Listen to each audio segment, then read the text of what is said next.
ദൈവത്തിന്റെ അതിപരിശുദ്ധ നാമം വാഴ്ത്തപ്പെടുമാറാകട്ടെ. ഇന്നത്തെ ചിന്തയ്ക്കായി എടുത്തിരിക്കുന്ന വചനഭാഗം 2 ശമൂവേലിന്റെ പുസ്തകം 13 അധ്യായം 1 മുതലുള്ള വാക്യങ്ങൾ. ഈ ഭാഗം പഠിക്കുമ്പോൾ ദാവീദിന്റെ മകനായ അമ്നോന് തന്റെ സഹോദരിയായ താമാറിനോട് മോഹം ജനിക്കുന്നതായിട്ട് നമുക്ക് വായിക്കുവാനായിട്ട് സാധിക്കും. ഒരു മനുഷ്യന്റെ ജീവിതത്തിൽ സാത്താൻ അവന്റെ ചിന്തകളെ എങ്ങനെയൊക്കെ ആക്രമിച്ച് അവനെ പാപത്തിലേക്ക് തള്ളിയിടുന്നുവെന്ന് ഈ ഭാഗം വായിക്കുമ്പോൾ നമുക്ക് വ്യക്തമായി മനസ്സിലാക്കുവാനായിട്ട് സാധിക്കും.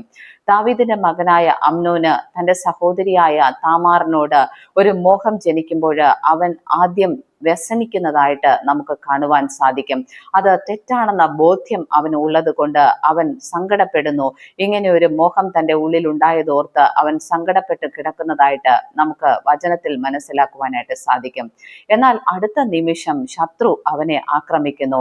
അവന്റെ സ്നേഹിതന്റെ രൂപത്തിൽ യോനാദാബ് വന്ന് അവനെ ഉപദേശിക്കുകയാണ്. എങ്ങനെ തന്റെ സഹോദരിയായ താമാറിനെ സ്വന്തമാക്കാം എന്നുള്ള ദുരുപദേശം ഈ സ്നേഹിതൻ അമ്നോന് ഉപദേശിച്ചു കൊടുക്കുന്നതായിട്ട് കാണാൻ സാധിക്കും. അമ്നോൻ അതുപോലെ പ്രവർത്തിക്കുന്നു. വലിയ പാപം സംഭവിക്കുന്നു. താമാറിന്റെ ജീവിതം നശിപ്പിക്കപ്പെടുന്നു. തുടർന്ന് നിരവധി പാപങ്ങൾ അവിടെ സംഭവിക്കുന്നതായിട്ട് നമുക്ക് കാണുവാനായിട്ട് സാധിക്കും.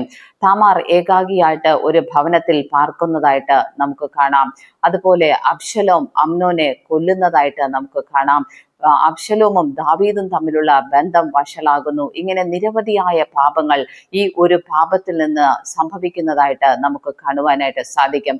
അമ്നോന്റെ മനസ്സിൽ വന്ന ഒരു മോഹം, അവന്റെ മനസ്സിലുണ്ടായ ഒരു ചിന്തയിൽ നിന്നാണ് ഇത്രയും തെറ്റുകൾ അവിടെ സംഭവിക്കുന്നതായിട്ട് നമുക്ക് കാണുവാനായിട്ട് സാധിക്കും. എങ്ങനെയാണ് അമ്നോന്റെ ജീവിതത്തിൽ ഇങ്ങനെ ഒരു തകർച്ച ഉണ്ടായത്? എന്തുകൊണ്ടാണ് അവന്റെ ഉള്ളിൽ ഇങ്ങനെ ഒരു മോഹം ജനിക്കുവാനായിട്ട് ഇടയായി തീർന്നത്?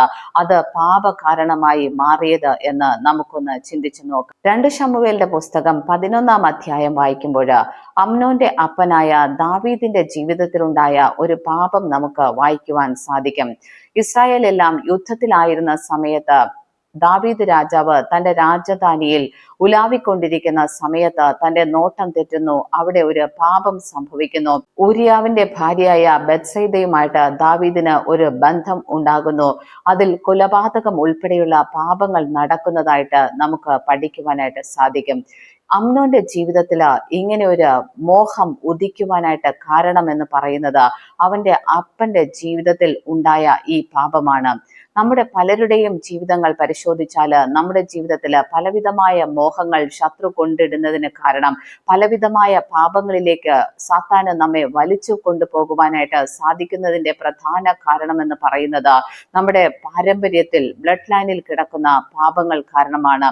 സാത്താന് വേഗത്തിൽ ഈ പാപങ്ങൾ വായിക്കുവാനായിട്ട് സാധിക്കും. നമ്മളുടെ ബ്ലഡ് ലൈനിലുള്ള പാപങ്ങൾ തിരിച്ചറിയുവാനും നമ്മളെ അതേ വഴിയിൽ പ്രലോഭിപ്പിക്കുവാനായിട്ടും സാത്താന് സാധിക്കും. നമ്മുടെ പാരമ്പര്യത്തിൽ ബ്ലഡ് ലൈനിൽ ഒരു കൊലപാതകത്തിന്റെ ദുരാത്മാവ് ഉണ്ടെങ്കിൽ നമ്മയും ആ വഴിക്ക് ഡൈവേർട്ട് ചെയ്യുവാനായിട്ട്, അതിൽ അകപ്പെടുത്തുവാനായിട്ട് സാത്താന് വളരെ എളുപ്പമാണ്. ഈ കാര്യം നമ്മൾ എപ്പോഴും തിരിച്ചറിയുക. പലപ്പോഴും നമ്മുടേതല്ലാത്ത കാരണങ്ങൾ കൊണ്ട് നമ്മുടെ ഉള്ളിൽ മോഹം ജനിക്കാറുണ്ട്. ഈ മോഹം ജനിക്കുമ്പോൾ തന്നെ വചനം ഉപയോഗിച്ച് ഈ മോഹത്തെ അടിക്കുവാനായിട്ട്, ശത്രുവിനെ അടിക്കുവാനായിട്ട് നാം പഠിച്ചില്ലെങ്കിൽ പലപ്പോഴും നാം ഈ മോഹത്തിന് അടിമപ്പെട്ടു പോകും. നാം പാപം ചെയ്യുവാനായിട്ട് ഇടയായിത്തീരും. ഈ കാര്യം നാം എപ്പോഴും ശ്രദ്ധിക്കേണ്ടത് ആവശ്യമാണ്. എപ്പോഴും നാം സാത്താനുമായിട്ടുള്ള യുദ്ധത്തിൽ, വിശ്വാസ ജീവിതം എപ്പോഴും സാത്താനുമായിട്ടുള്ള ഒരു യുദ്ധമാണ്. ഈ യുദ്ധത്തിൽ എപ്പോഴും കരുതിയിരിക്കുക. നമ്മുടെ ആവനാഴിയിൽ എപ്പോഴും വചനമാകുന്ന ആത്മാവിന്റെ വാൾ കരുതി വയ്ക്കുക. സാത്താൻ എപ്പോഴാണോ തെറ്റായ ചിന്തകൾ നമ്മുടെ ജീവിതത്തിൽ കൊണ്ടിടുന്നത്, അപ്പോൾ തന്നെ ഈ വചനമെടുത്ത് അവനെ ആക്രമിക്കുക, അവനെ അടിച്ച് താഴെയിടുക. അല്ലെങ്കിൽ ഈ ചിന്തകൾ നിങ്ങളെ കഠിനമായ പാപത്തിലേക്ക് കൊണ്ടുചെന്നെത്തിക്കുവാനായിട്ട് ഇടയായിത്തീരും. എപ്പോഴും സാത്താനെതിരെ കരുതിയിരിക്കുക. അതിന് ദൈവത്തിന്റെ പരിശുദ്ധാത്മാവ് നിങ്ങളെ സഹായിക്കട്ടെ എന്ന് പ്രാർത്ഥിക്കുന്നു. ദൈവം നമ്മെ ഏവരെയും അനുഗ്രഹിക്കുമാറാകട്ടെ. ആമേൻ.